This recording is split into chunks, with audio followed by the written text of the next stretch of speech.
Welcome back to this channel. This is Wonky Wheels, a board game that I picked up at the UK Games Expo 2022. In this video, I'm going to be walking you through the rules, showing you how to play, and why I think as a family you will love this game. So this is Wonky Wheels, a 2 to 6 player tabletop racing game similar to Wacky Races, Mario Kart, F-Zero, the types of games we used to play when we were kids on the N64, and this is no exception. So before we get into it, I should say that this game isn't currently available at the time of uploading this video. It may be by the time you're watching it, I don't know. But at this stage, this game is being demoed at different conventions and things around the country. The game designers is a chap with his young lad. They're building it together, and their inspiration really comes from the old N64 racing games that we used to play as a kid. So you think F-Zero, think Mario Kart, very similar to those, but also you'll notice with the box art that it's very similar to that of Wacky Races, and this is something that my own kids picked up on as we were playing this over the holidays.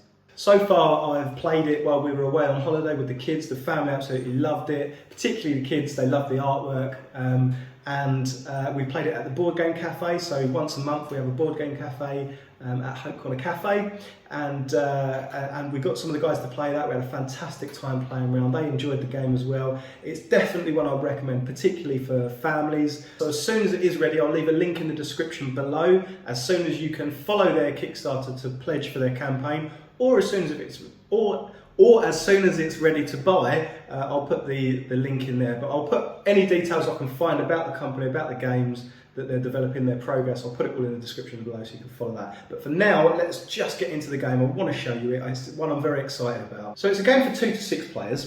I find it best around 3 or 4 players personally, because it can be quite a long game otherwise. But this is essentially your racetrack, so you've got these different tiles here. There's a variation of other tiles included, so you can make the game bigger or smaller depending on how many people are playing, how long you want the game to last. You're going to be going around a few laps, so you can imagine how long it's going to take. And there's lots of different things that are available throughout the track that change the gameplay and the way that it works. Personally, if it's the first time playing, I would suggest doing a smaller track just to get to know the game and the way it plays. Every player's turn can be quite quick to play once you've got used to how the game plays, but initially it will take quite a while for each player to get used to the mechanics, how it works, which can make the game a little slow initially, but as soon as you get into it, it's really quick, fast-paced, great game. So let me talk you through some of the components, because there's quite a few bits and it looks quite complicated. Particularly for me as a newbie into games, I'm used to the more retail games that are in shops, whereas this is a more hobbyist game. The mechanics are a lot more detailed, there's a lot more components to the game, so it'd be worthwhile just talking through those to start. So as I say, we've got the track here. We're going to be moving these pieces around the board. They'll be racing each other to do a lap, get over the cross line, and every time we pass this cross line, we get a super power up. So these are cards that have different details on it, extra bonuses and things that you can play throughout the game. We'll come back to those in a moment. On the track, you'll also notice you've got these power-up squares. So as you pass through these, you'll be picking from one of these 2 piles of power-ups. Now on these piles, they come in different types of cards. You've got mods, you've got tactical, and you've got damage cards. So we'll talk a little bit more about those in a moment as well. But as you draw these cards, you can then play them to attack and defend and upgrade your vehicle as you pass around the track, and it helps you to move around the board a lot quicker and do all kinds of tactical things. So that's a lot of fun. It's set in 2 piles here, so you've got a bit of a variation of what you can choose from. I spoke to the designer a little bit about how he's laid these out. Because there's 3 different types of things that you can draw, setting it in 2 piles means it changes it up and people aren't always picking the same thing, and it created for a lot more variation in the game. And it certainly plays out that way when we've played it through ourselves as a family and at the board game night. So that's been really great. So that's the power-up cards. You've got your player boards here. Now this is essentially the statistics for your vehicle and how your vehicle manoeuvres and plays throughout the game. So if you remember with your video games with say Mario Kart and things like this, you've got your little dials and controls on the screen that tell you how much damage you've got, how many hits you generally know how many hits you can take. If it's the battle one, you've got the balloons around you, and as they pop, you sort of blow up. So you've got these counters that kind of represent that in the game. So first of all, we've got brakes. So as you use your brakes, your counter will go down on each of those for every time you use the brakes. When you get to the bottom, you simply won't be able to steer, so you want to maintain your brakes and keep them in good working order. We'll come back to that aspect of it in a moment. You've got your mechanics, so as you take damage, your mechanics are going to go, and eventually your nitro will fail. Finally, you've got your tyres, so as your tyres get worn down, these will be moving down each time, so as you use your nitro, it's going to wear your tyres out. Once you get to the 1 position, it's going to be 1 less move every time you take your turn. So it all impacts the way that you play the game. You've also got your mod sections here, so as you play your mod cards for the power-ups, they will go here and will determine what your vehicle can and can't do. And you've got your super power-up section here as well. You've also got a couple of counters on the mod section. Some of them can be played once or twice, so those counters can keep record of that. Finally, you've got your lap section. So we will be going around the board 3 laps, and this counter will mark exactly what lap you're on. Similar to the video games, it tells you how many laps you've got left. That's this section here. So this is essentially that aspect of the game, and each player has their own player board.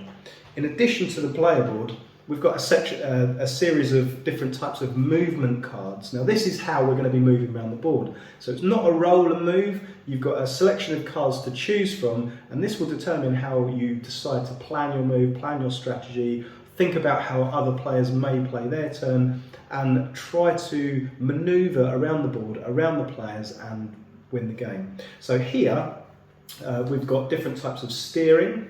There's a few variations of different cards, but you've got 3 main components on it. So on here we've got move, nitro and steering. Move is self-explanatory, it will tell you how many positions you can move on the board. The nitro is also how many positions you can move, but void of steering, unless you get a particular power up that means you can steer while moving as well. So the nitro is like a turbo boost. If you think of Mario Kart, for example, when you go over one of the boost things, or you use the mushroom, the flashing mushroom that makes you turbo, steering is quite difficult. So in that sense, that's how that operates. Here you've got steering. Now on the cards, you've got 2 variations of steering, 1 and 2. These refer to how much you can turn on each of your moves. So for example, a 1 steering move means you will turn 1/8 of a degree, and a 2 steering move means you can turn 1/4 of your 360 degree option really. The only other version of the only other means of steering, which changes it up a little bit, is you've got this token on the board. We'll come to those in a moment, but the magic carpet token means you can basically just move in any direction with yours and without needing to worry about steering, but we'll come back to that in a moment. So they're the movement cards. So in a turn play, we'll come back to the turn play in a moment, but in a turn play you'd be selecting from these, playing these out and moving around the board. Okay, so that's the cards. This determines who goes first, so this will be passed around player by player. We'll come back to that in a moment as well. Let's finally look at some of the components on the board. So here we've got the frisbee. Now this is essentially like your green shell on Mario Kart. So when you fire a green shell, it goes in one direction, just fires off, and then ricochets around the arena until it hits an opponent or slows down or stops or disappears or whatever. That's what that does, so we can come back to that in the gameplay. We've got a doggy doo-doo here. Now this is like your banana skin. You'll slip on that. I think the designer I was speaking to him the other day, he was wondering whether or not to keep that in the game, so that may or may not be there in the final piece, but that's what that does. Finally, you've got the magic carpet, as I mentioned a moment ago. So the magic carpet, it just helps you manoeuvre around the board. It's a nice little power-up when it comes to manoeuvring between players or trying to hit players or attack players. It has a lot of benefit there. What else? I think that's pretty much it. Oh, finally, we've got the pits. So once your mechanics have gone down on your player board, let's say you've used a series of these, you're in a bit of trouble and you want to recover your vehicle, you will move into the pit section, Once in here, this replenishes all your mechanics, tyres and brakes, and then you can leave the pits with a fully reinstated vehicle. Now that's everything that we need to know. That's all the mechanics and pieces. So what we need to do now is go through a player turn to see how things resolve and play out. So to start the game, we'll be drawing from your shuffled movement deck. So start by shuffling your deck. As we are the first player, we will resolve first, but we'll draw a few cards from the top, and we would select one of these cards to do our move. So we'd look at the board and we'd say, okay, so we can see where our which one are we? We're the red one here, so we can see this one here. Looking at the board, we want to get round this way. So looking at our cards here, we might choose the move, 6 move and 4 nitro, because we want to just get round as quick as possible. We've got steering there, so we can steer, that's fine. So we may select that card. At this stage, we'll place this one face down so no other players can see what you're going to do. They can only guess at your move at this point. And each player will do the same thing. Once we've all selected our move cards, we can then look at making our move and moving around the board. Typically speaking, before we do the moves, we'd resolve any special power-ups or any of the power-ups at this stage before moving. But as we don't have any of those, this is just the start of the game. We just want to get out the gate as quick as possible and get moving around the board.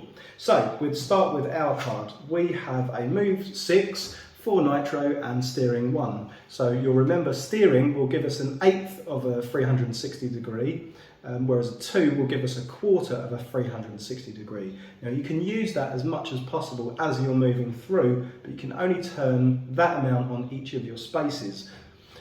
So using our red piece, we can move forward 6 with steering 1, so we can go 1, turn, 2, turn, 3 with the power up, so we'll take a power up, 4, 5, turn 6, and then we've got a boost on here which will take us forward, and we'll end with a turn. So that is our card resolved. Now each player will go around and resolve their card, moving their pieces forward. Okay, we've done all those, so all the 4 pieces are then resolved. So at this point, once all moves are resolved and all power-ups have been resolved, we can pass the ready player 1 onto the next player, who will then start and go first on their round. Once all players have selected their move cards, we'll go on to the first resolve phase, and we will look at our power-up cards to see if we want to play them. We don't have to, but this is the opportunity to resolve them. So looking at our power-up, we've got a mod. We're going to play this into our mod section here onto our player board. This will give us the ability to move 2 extra moves. So this token here will tell us once we've used those 2 moves. So each player will go around and resolve their power-ups. Once the power-ups have been resolved, we go on to the move phase, and each player in turn order will resolve their move. In this case, now the ready player 1 is with the blue player. The blue player will first resolve their card, so moving the blue piece around the board. And in turn order, until it gets back to us, we can move our resolve and move forward wherever it is we are moving, through the power up, through the pits and things like that. So that's basically the turn order. That's how it sort of plays out. Now, as we're moving around the board, there's different ways that damage can be dealt to a player. So for example, if we're moving this player forward 6, 1, 2, 3, and we land on a player, that player will take damage as we pass through. If we end in that player's space, we can nudge them into another space of any direction. If they are nudged into a wall, they will take additional damage and then resolve the other side. So this player, if we were ending there, would take 1 damage for being hit, 1 for into the wall, and end up there. So take 2 damage on that turn. If it goes straight through, so in this case the blue player, on the blue player's mechanics, will go down 1 for taking 1 damage. The frisbee here, if we moved into a frisbee space and landed on or passed through the frisbee, we've got the option of firing the frisbee. Now the frisbee can move 8 spaces in any direction, firing straight, and will obviously ricochet with the same angle coming off the wall that it hit. So for example, if we land on the frisbee space and fired it directly at the wall, it would come back and hit us, so we obviously don't want to do that. But if we fire it at an angle or fire it straight, it's going to do other things. For example, if we fire this one back at this stage, 1, 2, 3, 4, 5, 6, and then 5, so 5 hits the player. Once it's hit the player, it's dealt damage, and from hitting the player can go at any angle that you can determine as well. So we could say at this point we come off at this angle, ricocheting here and going this way. It just depends on your strategy where you want it to end up. Now you may not want it to end up in front of the player, because then that player may use that against you as he comes back through. So strategically you could place it behind them, giving you more chance to get to it on the next turn round. Now as you first come out the gate here, you may be thinking, okay, we want to fire off and go as quickly as possible to do a lap round, which may work depending on the strength of your card. However, if the distance that you travel isn't actually that far, you may want to hang back and pick a different card so you end up behind all the other players, meaning on the next round when you move forward, you can deal as much damage as possible as you pass through those players, fire frisbees and use your power-ups. So it just depends which way you want to take it. There's also a few catch-up mechanics throughout the card. So if one of the players is so far behind, there's some cards that mean you swap places with that player or catch up and move behind that player instantly, so like a turbo boost, all sorts of things that keep you engaged with the game throughout so you don't get left behind. So let's say all your pieces have moved down, you've been hit and attacked so much and you want to rebuild your statistics. Entering the pits, as I discussed earlier, means that you can reboost these back up to full health. When coming out of the pits, you've got 3 channels to come out from and you can choose which one you'd like to come out from. This can be strategic when getting behind players, causing damage, or just to get round as quickly as possible. So it really depends on which way you want to come out in that sense. So as you play through the game, you'll pick up different strategies, tips and things like this.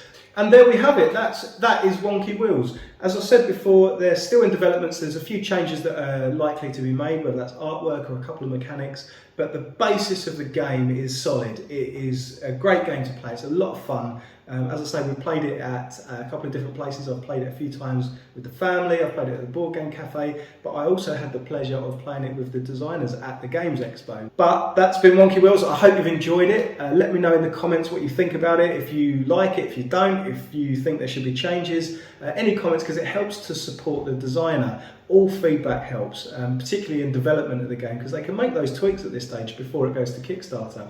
So if you're watching this video and it hasn't gone to Kickstarter yet, please consider doing that. Also, if you can subscribe to the channel, it really helps me make this content. But even more importantly, if you can click that notification bell, that's really what helps to keep me going, keep me making these games, because it makes a massive difference to the views and all sorts of things in terms of algorithms and making this content. So really appreciate that. If there's any other games you want me to review and walk through and go over, if you spotted some games out, then let me know, drop that in the comments also.